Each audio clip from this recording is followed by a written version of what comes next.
사람이 자기 영혼을 지옥에 몰아넣는 것은 멸망받을 일입니다.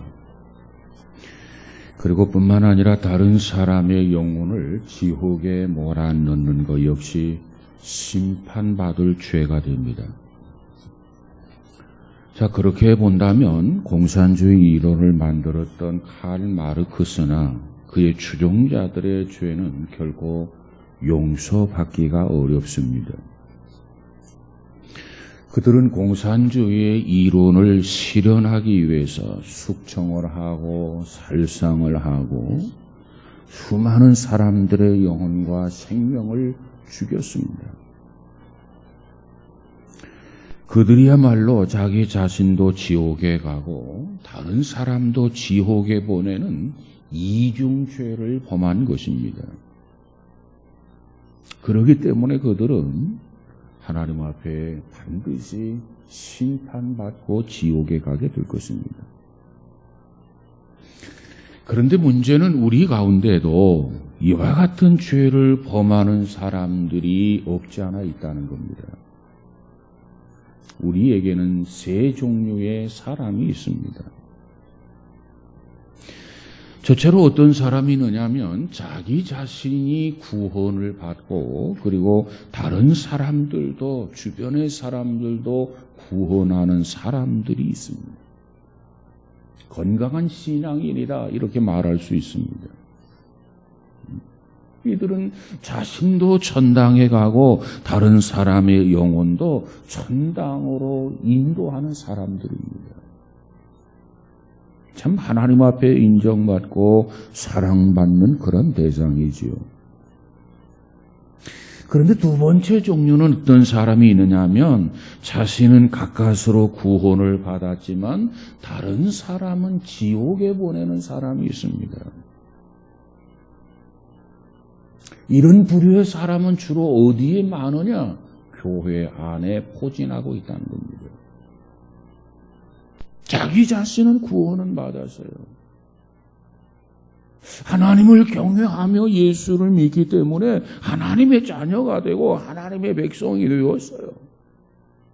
그런데 다른 사람은 지옥으로 보내는 사람들, 교회 안에 많이 있다는 거예요. 그 다음에 세 번째 종류는 어떤 사람이 있느냐면 자기 자신도 구원받지 못하고 다른 사람도 구원하지 못하는 사람들입니다. 어디에 많이 포진하고 있습니까? 교회 밖에 많이 포진하고 있습니다. 그러니까 자기 자신이 지옥에 가면서 다른 사람도 지옥에 보내는 저주받은 사람들이라고 말할 수 있어요. 저주받은 사람들. 우리는 왜 지옥에 가면 안 되는가? 왜 그곳에 가면 안 되는지에 대해서는 우리는 분명히 알고 있습니다. 왜? 지옥이라고 하는 것이 어떠한 곳인지 알기 때문에 그렇습니다. 그러니까 우리도 지옥에 가면 안 되고 내가 알고 있는 모든 사람들에게 지옥에 보내서는 안 된단 말이에요. 그래서 우리도 예수를 믿어야 되고 우리 주변의 모든 사람들에게 예수를 믿도록 하는 이유가 바로 여기에 있어요. 내가 지옥에 가지 않고 내가 아는 모든 사람들 지옥에 보내지 않기 위해서입니다. 그런데 마태복음 23장 15절 이하에 가서 보면 예수님께서 이렇게 말합니다. 화 있을진저 외식하는 서기관들과 바리새인들이여, 너희는 교인 하나를 얻기 위하여 바다와 육지를 두루 다니다가 생기면 너희보다 배나 더 지옥 자식이 되게 하는도다 라고 책망을 하셨어요. 이 책망을 받은 대상이 누굽니까? 바리새인들과 서기관들. 왜 그들이 이런 책망을 받았습니까? 외식한다고 해서 이 책망을 받은 거예요.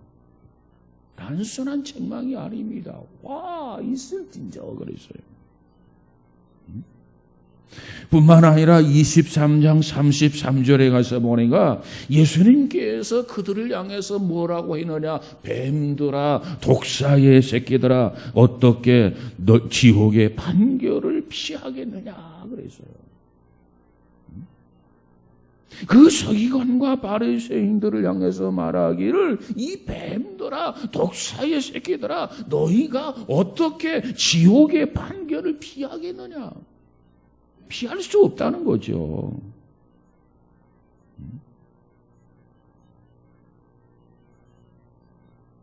이 서기관과 바리새인들은 교인 하나를 얻기 위해서 바다 육지 두루 다니면서 하나 겨우 얻었어요. 그런데 문제는 그것보다 배나 더 지옥의 자식이 되게 한다는 거예요. 실족하게 한다는 겁니다. 우리는 구원받게 해야 되는데, 다른 사람도 구원받도록 해야 되는데, 그러지 못하고 다른 사람이 구원받는데 장애물이 되어 있다는 거예요. 그러기 때문에 화 있을진저, 그러기에 뱀들아, 그러기에 독사의 자식들아, 예수님께서 이렇게 무섭게 책망을 하고 있어요.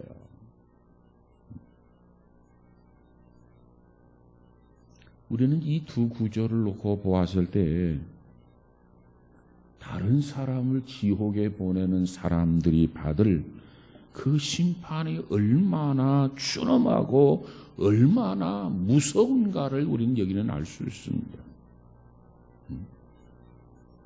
그러면서 예수님 또 말씀하기를 마태복음 18장 6절에 보니까 주님은 누구든지 나를 믿는 이 소자 중 하나를 실족해 하면 차라리 연자 맷돌을 그 목에 달리우고 깊은 바다에 빠뜨리우는 것이 나으니라 그랬어요.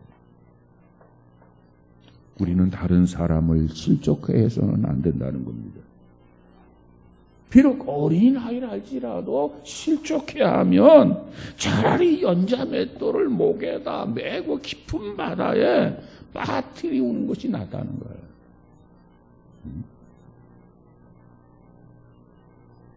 뿐만 아니라 마태복음 18장 7절에 가서 보니까 실족해야 하는 일들이 있음으로 말미암아 세상에 화가 있도다. 그래서 그러면 여기서 말하는 실족이라는 게 도대체 뭡니까? 무엇을 실족이라고 말하느냐? 실족이라고 하는 것은 그 영혼을 넘어뜨리고 그 영혼을 낙심하게 만들고 그 영혼을 시험에 빠뜨리고 그래서 지옥에 빠지게 되는 것, 지옥에 빠지게 하는 것, 그것을 실족이라 이렇게 이야기합니다. 그러니까 내 영혼도 소중해요. 천하보다 귀한 것이 내 한 생명 산 영혼입니다.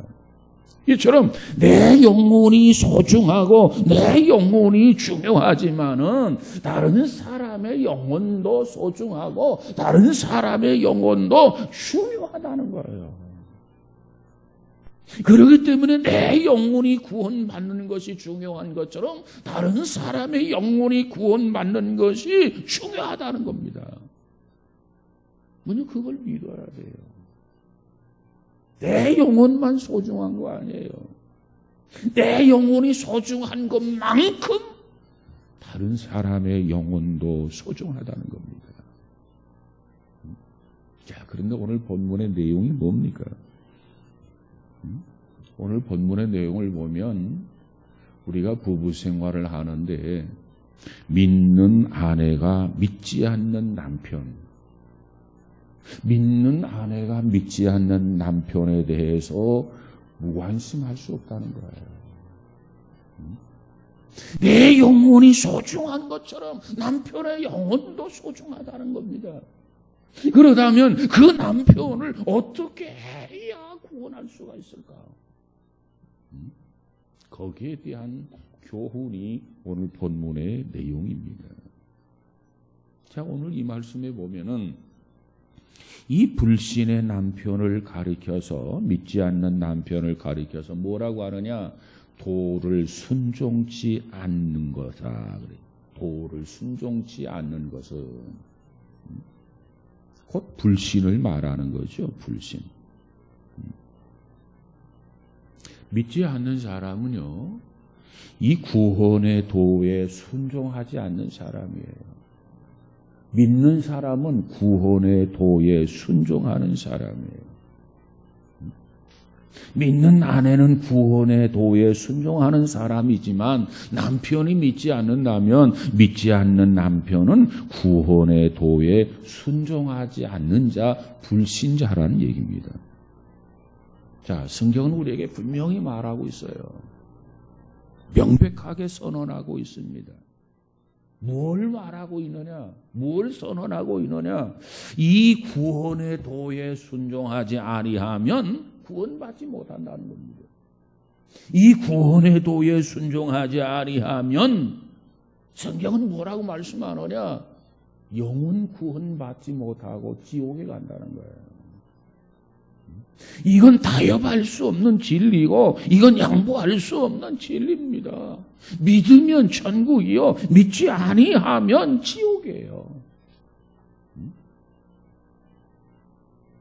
자, 이에 대해서 그러면 몇 가지만 좀 정리해 보려고 합니다. 그러면 왜 이 구원의 도에 순종하지 않는가? 이 구원의 도에 순종하지 않는 이유, 이미 말씀을 드린 대로 이 구원의 도에 순종하지 않는 것은 믿지 않기 때문에 그래요. 불신하기 때문에 그렇단 말이에요. 그런데 그 불신이라고 하는 것은 지옥에 가는 데 있어서 절대적인 조건입니다. 믿지 아니하면 그가 뭐 한 나라의 대통령이 되고 황제가 되어도 그가 믿지 아니하면 어디에 가느냐? 종국에는 지옥에 가게 된단 말이에요. 지옥에 가는 절대 조건입니다. 믿지 않는 자. 그러면 그들이 왜 이 구원의 도에 순종하지 않느냐? 그 순종하지 않는 이유를 한번 살펴본다면, 첫째, 누군가가 이 구원의 도를 가르쳐 주지 않았다는 거예요. 가르쳐 주었어야 배우게 되고, 배워야 알게 되고, 알아야 믿게 되는 거죠. 그래서 사도 바울은 로마서 10장 14절에서 뭐라고 말합니까? 그런즉 저희가 믿지 아니하는 일을 어찌 부르리요? 듣지도 못한 일을 어찌 믿으리요? 전파하는 자가 없이 어찌 들으리요? 이렇게 말씀을 하셨어요. 여러분, 믿음이라고 하는 것은 들음에서 난다고 성경은 말씀하고 있지 않습니까? 뭘 들어야 믿음이 생깁니까? 그리스도에 관해서 들어야 돼요. 하나님에 대해서 들어야 됩니다. 독생자에 대해서 들어야 합니다. 예수님이 왜 이 땅에 오셨는가? 하늘의 보좌를 버리시고 이 땅에 오신 이유가 무엇인가? 그리고 왜 십자가를 지셨는가? 그리고 왜 십자가에 죽으셔야만 했는가? 그리고 왜 사흘 만에 부활하셨는가? 그리고 왜 성천하셨는가? 성천하시면서 내가 다시 오리라고 왜 약속해 주셨는가? 그걸 자꾸 들어야 우리 안에 그 들음에 대한 반응이 나타나게 되는데, 그 반응이 뭐냐? 믿음이라는 겁니다. 듣지 아니하면은 믿을 수가 없어요. 들어야 믿음이 생긴단 말이에요. 믿음은 들음에서 나며 다른 방법이 없어요. 사도행전 8장 31절에 가서 보니까 지도하는 사람이 없으니 어찌 깨달을 수 있느냐 그랬어요. 알지 못하는 사람에게 누군가가 가르쳐주고 누군가가 지도해 줘야 뭔가 깨닫고 뭔가 믿게 되는데, 지도해 주는 자가 없는데 어찌 깨달을 수 있느냐 그랬어요. 자, 이와 같은 말씀들은 우리들에게 무엇을 가르쳐주고 있습니까? 믿음이라고 하는 것은 하늘에서 뚝 떨어지는 것이 아니라고 말해요.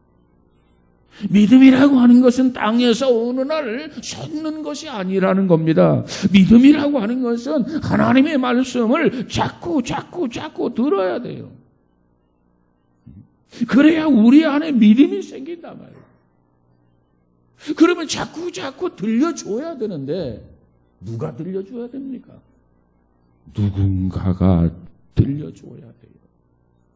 누군가가 전해줘야 돼요. 그래야 들을 수 있는 기회가 있는 거 아닙니까? 들을 수 있는 기회가 있어야 그 다음 그 들음에 대한 반응으로 믿을 수 있는 기회가 주어지는 거란 말이에요. 아무도 전하지 아니하면 들을 수가 없고 듣지 못하면 믿지 못하는 거죠. 다시 말하면 전하는 사람이 없는데 어찌 들을 수가 있느냐 그 얘기예요. 우리는 분명히 기억해야 됩니다. 이 지구상에는 아직도 이 복음을 듣지 못한 사람들이 너무나도 많다는 겁니다. 이 복음을 들어야 할 사람들이 너무나도 많다는 거예요.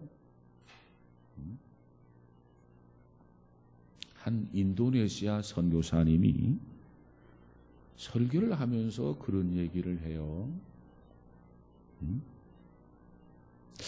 주님이 이 땅에 재림하신다고 하셨는데 그 예수님께서 그 재림하실 날이 연기될 것 같다 그런 얘기를 해요. 아, 저게 무슨 소린가? 예수님이 이 땅에 재림하는데 재림하실 날이 연기될 것 같다는 거예요. 연기.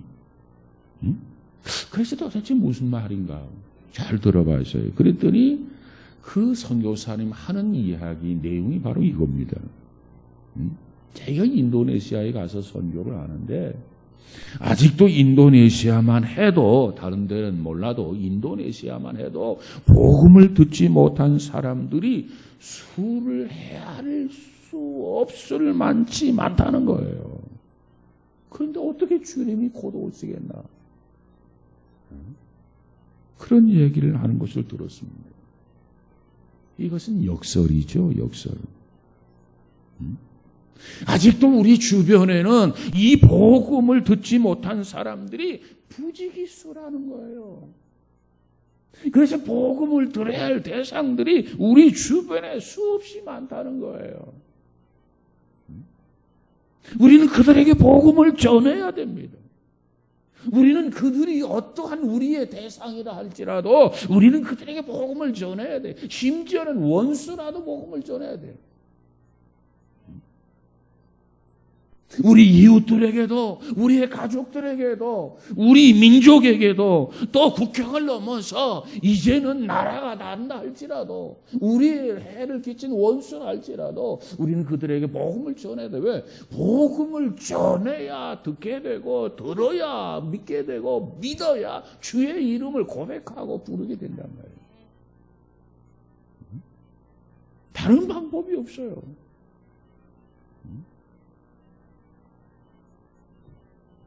복음을 들어야 할 사람이 너무나도 많아요. 자, 그렇다면 우리 주변은 어떤지 한번 살펴보세요. 복음을 듣지 못하고 도를 거역하고 이 도에 불순종하면서 사는 사람들이 우리 주변에는 의외로 많다는 겁니다. 서울 시내 어느 교회에서 전도를 했어요. 전도. 주변에 있는 가족들, 주변에 있는 마을 가가호호를 방문해서 우리 전도합시다. 그래서 전도를 하기로 결심하고 날을 정했어요. 그래서 교인들로 하여금 자기 마을, 자기 통, 자기 반 이렇게 나누어 가지고 가가호호를 방문하면서 축호 전도를 하게 됩니다. 근데 어느 집을 방문했어요. 그런데 가서 복음을 전하는데 의외로 예수를 빨리 쉽게 영접을 했습니다. 그리고 영접 기도까지 다 했습니다. 그리고 결신서를 기록을 하게 했습니다. 그리고 기록을 했습니다. 그 결신서를 기록을 하고 건네면서 하는 말이 나는 교회 옆에서 지난 18년 동안 살아왔습니다. 교회 옆에서 18년 동안 살아왔다는 거예요. 그런데 오늘 처음으로 내가 전도를 받았습니다. 응? 내가 18년 동안 살았지만 누구도 나에게 이 복음을 전하는 사람이 없었다는 거예요. 전도하는 사람이 없었다는 거예요. 그래서 이분이 나도 교회 좀 가고 싶은데 교회 좀 가보고 싶다 이런 마음을 끊임없이 가졌지만은 계기가 없었다는 거예요. 왜? 아무도 전도하는 사람이 없어서. 응? 그런데 이날 전도하러 왔어요. 쉽게 복음을 받아들였어요. 쉽게 결심 기도를 했어요. 쉽게 결심서를 써서 제출을 했어요. 그리고 하는 말, 나는 교회 옆에 지난 18년 동안 살았지만 오늘 처음으로 전도를 받았습니다. 이제 교회에 나가렵니다. 나가겠습니다. 여러분 보세요. 우리 주변에 아직도 이처럼 숱하게 복음의 사각지대가 있다는 거예요. 저 사람 복음을 들었을 것 같은데 하는데 막상 접근해서 대화하다 보면 복음을 듣지를 못했어요. 마치 다 익은 고구마가 되어가지고 기다리고 있단 말이에요. 다 익은 곡식이 돼가지고 기다리고 있었단 말이에요. 누구를 기다리고 있었습니까? 추수하는 자를 기다리고 있어요. 우리는 하나님 앞에 기도하면서 정말 전하지 아니하면 상대가 들을 수가 없고 듣지 못하면 믿을 수가 없는 거예요. 누군가가 전해줘야 돼요. 여러분은 하늘에서 뚝 떨어져서 믿었습니까? 아니요. 누군가가 여러분에게 이 복음을 전하지 않았습니까? 그래서 여러분이 믿게 된 것 아닙니까? 그렇다면 여러분도 누군가에게, 여러분의 주변의 사람들에게 이 복음을 자꾸 들려줘야 돼요. 믿고 안 믿고는 그 사람의 마음, 하나님이 역사하느냐 안 하느냐에 달려 있는 거지. 다만 우리가 해야 할 일은 그 사람을 믿게 하고 안 믿게 하는 게 아니라 우리는 그들에게 복음을 그냥 전하는 거예요. 들려주는 거예요. 들려주는 거. 복음의 시비가 나팔이 되는 거예요. 나팔. 그게 우리의 해야 할 일입니다. 우리가 들려주어서 그가 듣고 믿으면 그가 구원받지만은 그가 믿지 아니하면 구원받지 못하면 어떻게 돼요? 지옥에 가는 거죠. 그건 방법이 없어요. 그런데 우리가 복음을 전하지 않았어요. 그 사람의 복음을 듣지를 못했어요. 믿을 수 있는 기회가 없었어요. 그래서 그 사람이 지옥에 가게 된다면 그 책임은 누구에게 있느냐? 전하지 않는 우리에게 있다는 겁니다. 마땅히 전해야 하는데, 마땅히 들려줘야 되는데, 마땅히 예수를 소개해 줘야 되는데 소개해 주지 않은 거야. 전하지 않은 거야. 그 책임은 먼저 믿는 우리에게 있다고 하는 사실. 여러분은 이 사실을 아십니까? 아니면 모르십니까?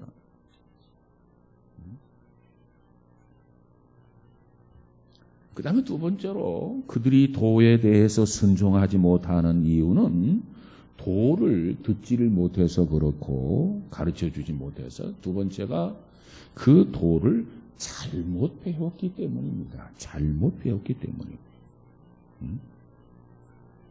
도를 몰라서 순종 못하는 경우가 있어요. 그 다음 도를 배우기는 배웠는데 잘못 배운 사람은 순종하지 못해요. 잘못 배운 사람. 교육학자들이 우리 자녀들이 탈선하는 이유를 크게 둘로 구분합니다. 이 교육학자들의 진단이에요. 두 가지로 구분하는데, 첫 번째는 선천적인 원인이 있다는 겁니다. 선천적인 원인.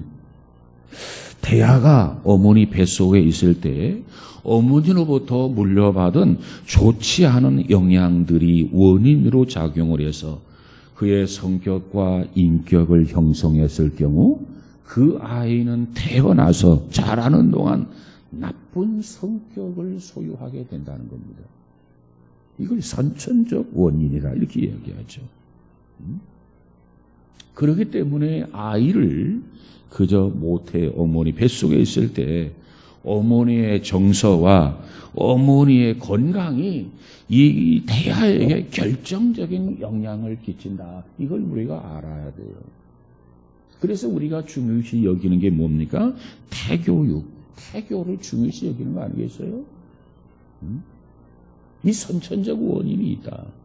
그 다음에 두 번째 원인을 뭘로 보냐면 돌을 대해서 후천적 원인, 후천적 원인을 염두에 둡니다. 자, 정상적인 아이로 태어났어요. 그런데 이 자녀가 이 자라는 과정 속에서 이 부모의 무관심, 부모의 과잉보호, 부부싸움, 또 결손가정, 이런 후천적인 여러 가지 원인 때문에 아이들이 탈선하게 되고 문제아로 전락한다는 겁니다. 이것이 교육학자들이 진단하는 자녀들의 탈선 이유예요. 선천적 이유가 있고 후천적인 이유가 있다는 겁니다. 자, 이렇게 본다면 우리 자녀들은 잘 낳아야 되고 잘 길러야 돼요. 그리고 우리 자녀들에게 바르게 가르쳐 줘야 돼요. 여러분, 나무루가 자라는 모습을 보세요. 나무. 어렸을 때부터 잘 붙들어주고 지지대를 세워주고 잘 길러야 그 나무가 쓸모 있는 나무가 되는 것 아니겠습니까? 그냥 방치해 두어버리면 제멋대로 자라나게 되고 제멋대로 자라나게 되면 쓸모가 없는 나무가 되는 거예요. 자, 문제는 우리 인간의 영적 성장에도 마찬가지라는 겁니다. 신앙 교육에도 마찬가지라는 거예요. 우리는 무엇보다도 잘못 가르치고 잘못 배우면 하나님의 말씀을 거역하고 불순종하고 제멋대로 살아가는 존재가 돼요. 그렇기 때문에 이 하나님의 말씀을 누구에게 배우느냐, 이 하나님의 말씀을 어떻게 배우느냐, 이건 무엇보다도 귀해요. 소중하단 말이에요. 왜? 배운 대로 순종하기 때문에 그렇습니다. 배운 대로. 보세요. 이단 사이비 종교에 빠졌다고 가정을 해보세요. 잘못 배운 거예요. 다른 진리를 배운 거예요. 다른 복음을 배운 거예요. 그러면 어떻게 됩니까? 평생 동안 거기서 헤어나지 못하고 배가 망신하는 경우가 얼마나 많습니까? 자, 이처럼 이 자녀들이 탈선하는 이유, 신앙인들이 탈선하는 이유, 선천적 원인과 후천적 원인이 있고, 그 다음 저는 여기에다가 한 가지를 더 덧붙이고 싶어요. 그게 뭐냐면 마음의 교만한 마음 때문이다. 교만한 마음 때문에 순종하지 못한다. 자, 이 교만이라고 하는 것은 뭐냐? 말씀을 들을 수 있는 문을 닫아버리는 거예요. 이게 교만입니다.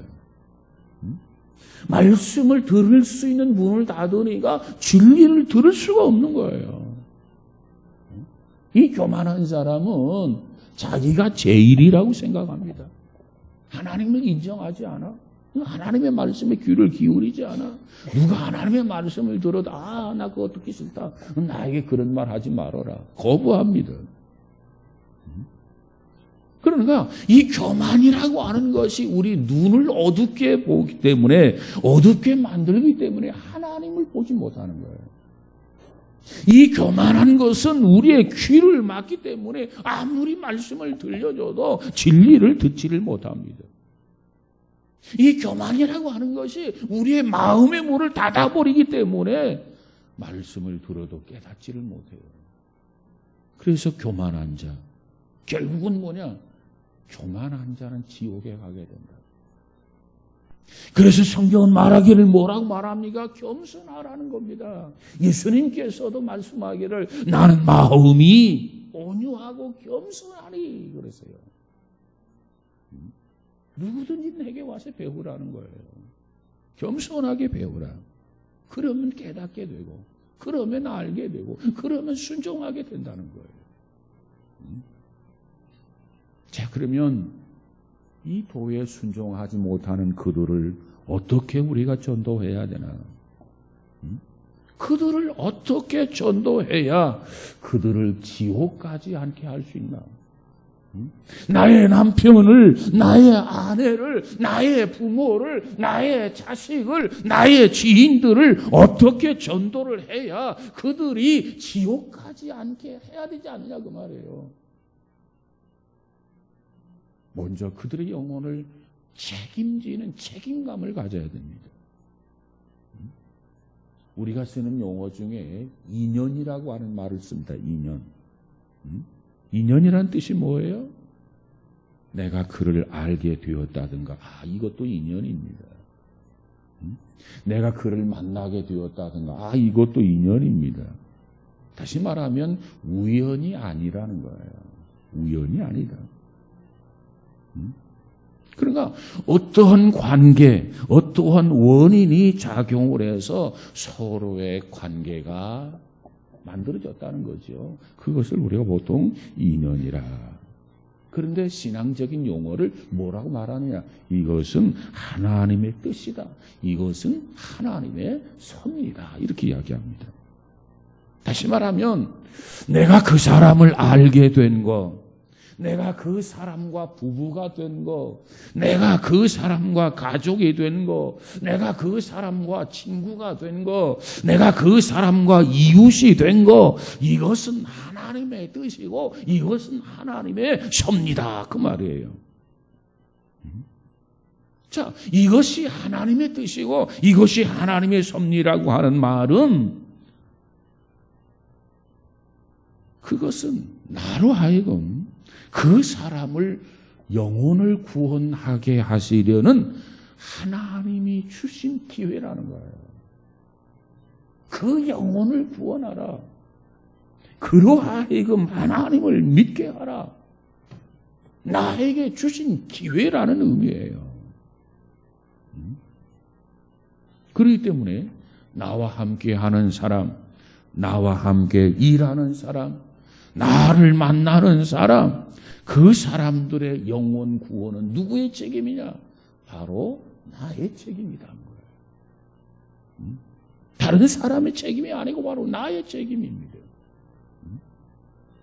개혁자 존 낙스는 이런 얘기했어요. 이 존 낙스가 뭐라고 했냐면, 주님, 저에게 스코틀랜드를 주십시오. 아니면 저를 데려가 주십시오. 그랬어요.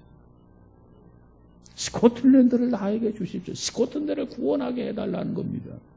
그렇지 않으면 나를 데려가 주십시오. 내가 살 이유가 없습니다. 존재 이유가 없습니다. 여러분, 우리가 알기에는 형법상 불고지죄라는 게 있어요. 불고지죄. 이 불고지죄라고 하는 게 뭡니까? 마땅히 알려줘야 할 죄를 숨겼을 때 그것을 불고지죄라 이렇게 이야기합니다. 자, 우리가 신앙 안에서 영혼 구원이 이처럼 소중한데 내가 알고 있는 그리스도, 내가 알고 있는 하나님, 내가 체험한 하나님을 그들에게 전하고 그들에게 알려줘야 되는데 그들에게 전하지도 아니하고 소개하지도 아니하고 알려주지 아니하고 책임을 회피했다고 한다면 하나님 앞에 섰을 때 우리가 불고지죄에 해당한다는 겁니다. 왜 너 혼자만 믿었느냐? 내가 분명히 땅끝까지 이르러 증인이 되라고 했는데 너로 하여금 너의 가족, 너의 이웃, 너의 지인들을 구원하라고 했는데 왜 너만 예수 믿고 너만 하나님을 믿고 왜 이 사실을 전하지 않았느냐? 우리에게 불고지 죄를 적용한다는 겁니다. 거기에다 덧붙여서 책임 회피의 죄. 그리고 이웃의 영혼을 지옥에 보내게 된 죄. 이 죄를 하나님 앞에 책망, 심판을 받게 될 것입니다. 두 번째로 영혼을 책임져야 할 뿐만 아니라 우리가 행위를 바로 해야 돼요. 행위. 오늘 본문 3장 1절에 보니까 도를 순종치 않는 자라도 말로 말미암지 않고 그 안의 행위로 말미암아 구원을 얻게 하려 함이라 그랬어요. 이 말의 의미가 뭐예요? 믿지 않는 남편이 자기 아내, 믿는 자기 아내의 행위를 보면서 나도 예수를 믿어야 되겠다. 이런 마음이 일어나도록 그렇게 행동하고 행위를 보이라는 거예요. 부모라고 한다면 부모가 신앙인으로서 바르게 살아가고 경건하게 살아간단 말이에요. 그런데 그걸 보고 있는 자녀들이 나도 아버지를 보니까 나도 어머니를 보니까 나도 예수를 믿어야 되겠다. 이렇게 아이들이 자원하고 자청을 해서 하나님을 믿을 수 있도록 해야 된다고 말이에요. 여러분, 여러분의 이웃이 믿지 않는 이웃이 있습니까? 그렇다면 그 믿지 않는 이웃들이 여러분의 행실을 보면서 하나님을 믿는 사람은 뭔가 다르다. 뭔가 새롭다. 다른 데서 보지 못한 뭐가 있구나. 나도 좀 예수를 믿어야 되겠다. 나도 교회에 나가야 되겠다. 이런 마음을 갖고 결심을 할 수 있도록 만들어라고 말이에요. 그게 우리의 책임이에요.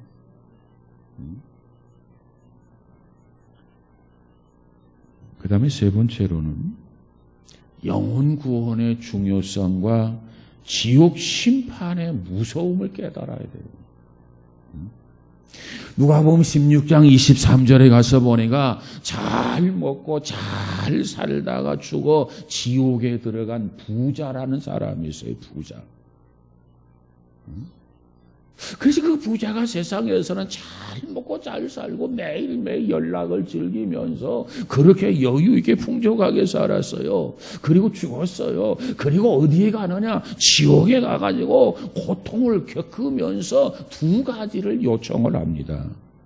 두 가지 요청. 그 중에 하나가 뭐냐면 나사로를 보내어서 손끝에 물 한 방울만 이렇게 찍어가지고 내 혀끝에 떨어뜨려 달라. 얼마나 고통스럽겠습니까? 이게 첫 번째 요구예요.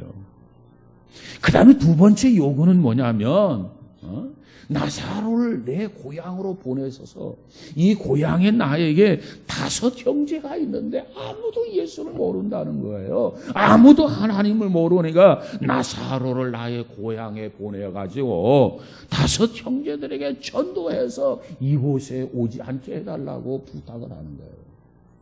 이 두 가지 요청을 하게 되는데 이 두 가지 요구 다 거절을 하게 됩니다. 거절을 당했어요. 첫 번째 요구는 왜 거절을 당했느냐? 자, 아브라함은 지금 낙원에 있어요. 이 부자는 지금 음부에 있어요. 나사로는 지금 아브라함 품에 있어요.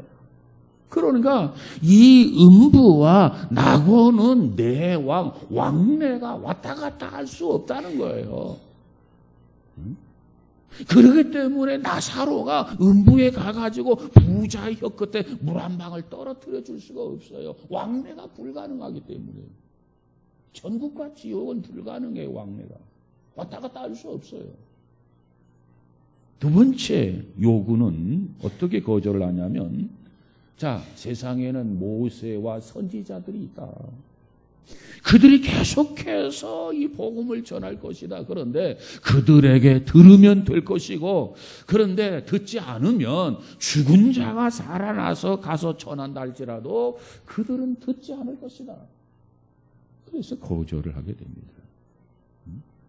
자, 우리는 여기서 뭘 발견할 수 있냐면은, 여러분, 이 음부의 고통, 이 지옥의 고통이 얼마나 무섭고 얼마나 고통스럽고 얼마나 괴로웠으면 그 도도한 자존심, 이 부자로서 도도한 자존심을 꺾어버리고 자기 집 문 밖에서 거지가 돼가지고 음식 버리는 찌끄러기나 주워 먹던 그 나사로를 통해서 물 한 방울이라도 자기 혀끝에 떨어뜨려 달라고 요구했을까요?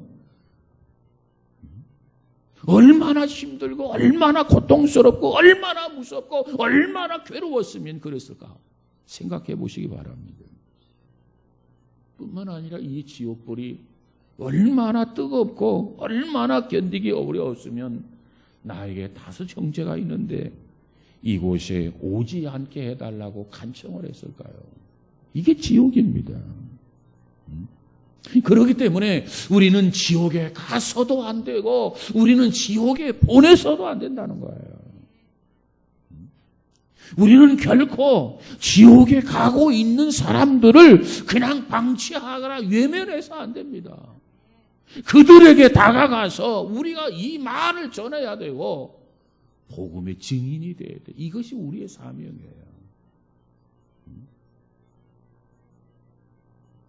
구약의 에스더서 가보면 4장 14절에 가서 보면 모르드게가 에스더에게 한 말이 있어요.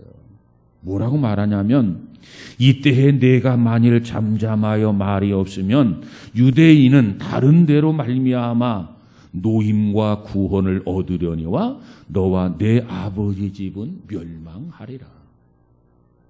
에스더에게 그렇게 말합니다. 그 말을 듣고 에스더가 당당하게 나가죠. 그래서 자기 민족을 구원하게 됩니다. 내가 이 시간 잠잠해서 말하지 아니하면 유대인들은 너가 아니라 다른 방법으로 구원받는다. 그러나 너와 너의 아버지 집은 멸망하리라. 심판을 받게 될 것이다.